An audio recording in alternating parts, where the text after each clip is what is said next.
There is a massive epidemic out there called loneliness.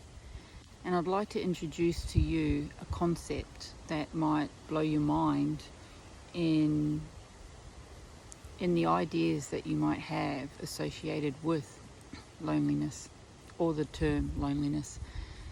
So it doesn't matter what spiritual background you have, or even if you have a spiritual background at all.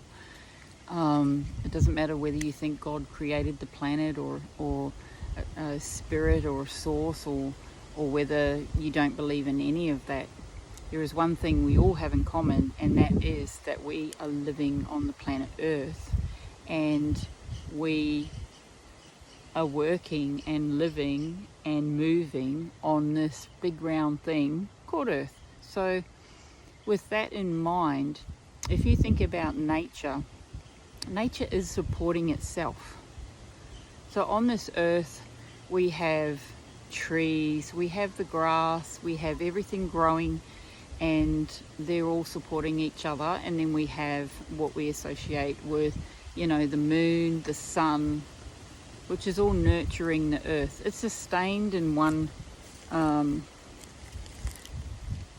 it's sustaining itself. So when you think about the trees, it's not just one tree growing by itself that has roots in the ground.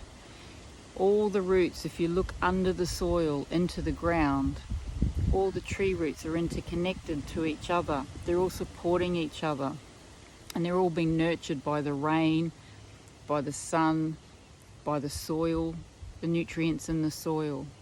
If you think about what's around us, like the birds, the animals, all the animals that we have here, everything has a vibration. So all trees, the grass, animals, ourselves, we all have a vibration. Even man-made objects vibrate. So if you think that we're all vibrating together, we are all, and we can raise our vibration too. If we're all vibrating, we're all living within the same vibration of the planet. So when you think about it from that perspective, that we're all interconnected, we are not actually alone.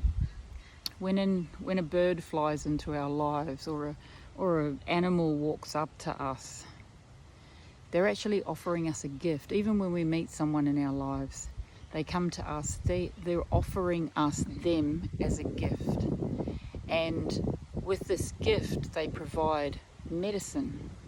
And whatever that medicine is, we can use that to tune in to living and adhering, to what that message might be that they're bringing in. So we are always surrounded by nature, by animals, by other people. And so the word isolation isn't actually correct.